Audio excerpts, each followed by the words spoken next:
নমস্কাৰ বন্ধু-বান্ধৱীসকল, কিকি STFM পুনৰ নতুন ভিডিঅ'ত আপোনালোকক সকলোকে স্বাগতম জনাইছোঁ। বন্ধু-বান্ধৱীসকল, মই আপোনালোকক টাইম দিব পৰা নাই। মই কিছুমান কামত ব্যস্ত হৈ আছোঁ আৰু এটা এক্টিভিটি কৰি থকাৰ কাৰণে আপোনালোকক টাইম দিব পৰা নাই। তাৰ বাবে ক্ষমা কৰিব। আপোনালোকক মই ডেইলি ভিডিঅ' দিব পৰা নাই আৰু আপোনালোকক ক'ব বিচাৰোঁ যে ডেইলি ভিডিঅ' দিব নোৱাৰিলেও 2 দিনৰ পৰা 3 দিনৰ মূৰত আপোনালোকে সদায় এটা ভিডিঅ' পাব। তাৰ কাৰণে মই চেষ্টা কৰিম। তো বন্ধু-বান্ধৱীসকল, আজিৰ ভিডিঅ'টোত আমি কথা পাতিম প্লাজমাৰ বিষয়ে। প্লাজমানো কি হয়? আমি যে আমাৰ কৰোণা সময়ত যে কথা পাতি আছে যে কৈ থাকে যে প্লাজমা থেৰাপিত কিবা কিবি যে কৈ আছিলে, তো তাৰ ওপৰত কথা পাতিম। মানে থেৰাপিটোৰ বিষয়ে নহয়, আমি প্লাজমাৰ কি হয় তাৰ বিষয়ে জানিম। তো ভিডিঅ'টো আৰম্ভ কৰিছোঁ, ব্লগ তেতিয়াহ'লে।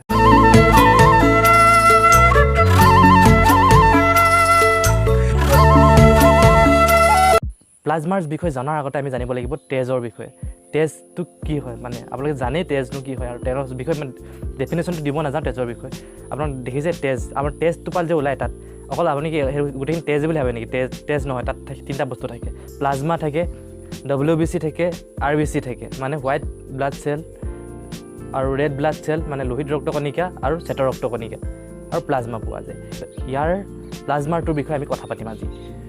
তো প্লাজমাটো কি হয়? প্লাজমাটো তেজৰে এটা অংশ হয়, ঠিক আছে। ই ৰক্ত কণাবিহীন হয়। ইয়াৰ ৰংটো হয় সদায় পাতল হালধীয়া টাইপৰ হয়, প্লাজমাৰ কালাৰটো। তো এতিয়া আহিলে ই কেনেকৈ গঠিত হয়, এই প্লাজমাটো কেনেকৈ কি থাকে, ইয়াত গঠিত কেনেকৈ হয়।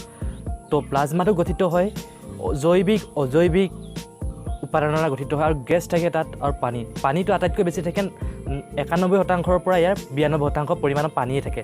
আৰু অজৈৱিক উপাদানৰ ক্ষেত্ৰত যদি চোৱা যায়, অজৈৱিক উপাদান কি পোৱা যায় ইয়াত? Magnesium, sodium, potassium, iron chloride, bicarbonate, sulphate আৰু ফছফেট। যদি গেছবোৰৰ বিষয়ে যদি চোৱা যায়, তেতিয়াহ'লে গেছবোৰ কি হ'ব পাৰে? কাৰ্বন ডাই অক্সাইড, অক্সিজেন, নাইট্ৰজেন, এইবোৰ গেছ লৈ এইটো গঠিত হৈ আছে। আৰু জৈৱিক উপাদানবোৰ যদি আমি চাব বিচাৰোঁ, ইয়াত কি ধৰণৰ জৈৱিক উপাদান লগ লাগি গঠিত হৈ আছে? সেই জৈৱিক উপাদানবোৰ হৈছে protein, carbohydrate, lipid, ammonia, uric acid, antibody, এইবোৰে লৈ গঠিত হৈ আছে। আৰু প্লাজমাটো কোনবোৰ খাদ্যত আমাৰ মানে সন্নিৱিষ্ট হৈ থাকে দেই।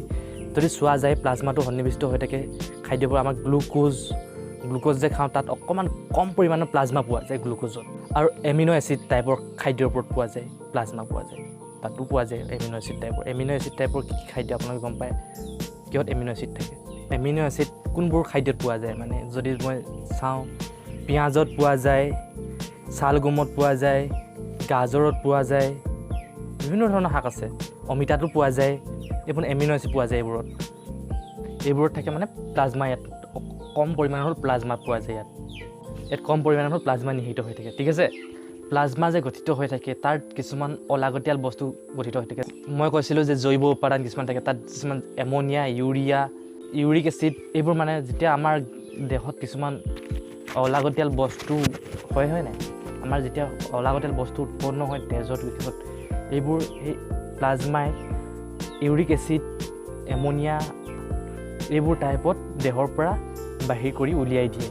মানে ৰেচম অংগৰ যোগেদি। আমাৰ ৰেচম কেনেকুৱা ধৰণৰ হয়? আমি পেচাব কৰি ৰেচম কৰোঁ, আৰু আমাৰ ছালৰ ফালৰ পৰা ওলাই যায়। আপোনাক ঘাম দেখিছে, আপোনাৰ পশ্চাইডন বুলি কয় এইটো। সেনেকৈ আমাৰ ৰেচম হয়।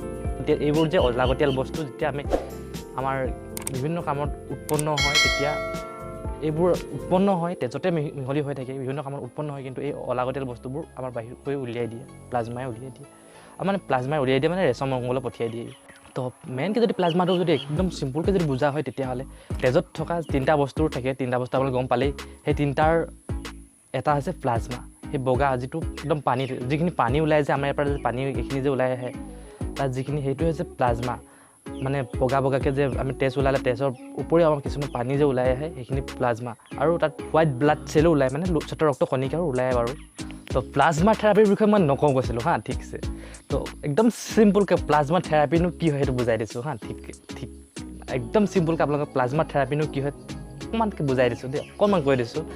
প্লাজমা থেৰাপিটো হৈছে, এক্সাম্পল এটা দিছোঁ, যদি আমাৰ কাৰোবাৰ যদি বেমাৰ হৈছে, মানে ক'ভিডৰ ক্ষেত্ৰত যদি ক'ভিড বেমাৰ হৈছে, যে সেই মানুহজন যে বেমাৰ হৈছে, তাৰ বেমাৰটো ভাল হৈ গ'ল, কোনটো এণ্টিবডিয়ে তাত মানে বেমাৰটোক লাগি মাৰি কেনে বেমাৰটো ধ্বংস কৰি দিলে, আৰু ধ্বংস কৰি দিয়াৰ পিছত সেইটো বেমাৰটো তাৰ লগৰ পৰা ভাল হৈ গ'ল, সেই মানুহজন ভাল হৈ গ'ল, মানে ভাল হৈ গ'ল কোনোবা এটা এণ্টিবডি আছিলে মানে অসংক্ৰামক সৃষ্টি কৰিবৰ কাৰণে মানে মানুহজনক সুস্থ কৰি উঠিবৰ কাৰণে এটা এণ্টিবডি তো কাম কৰিছিলে ন সেই এণ্টিবডিটো প্লাজমা থেৰাপিৰ যোগেদি সেইজনৰ মানুহৰ পৰা উলিয়াই আনি এজন সুস্থ মানুহ বা ক'ভিড পেচেণ্টৰ ওপৰত সেইটো ভৰাই দিয়ে মানে তেতিয়া আৰু সেই মানুহজনক যে সেই একেই এণ্টিবডিটোৱে সিজনকো কাম কৰি কেনে যে তেওঁৰ গাত সংক্ৰমিত হোৱা বেমাৰটোক মাৰক বা ধ্বংস কৰক বীজাণুটোক ধ্বংস কৰক এনেকুৱা ধৰণে এইটো মেডিকেল চায়েন্সত এনেকুৱা ধৰণে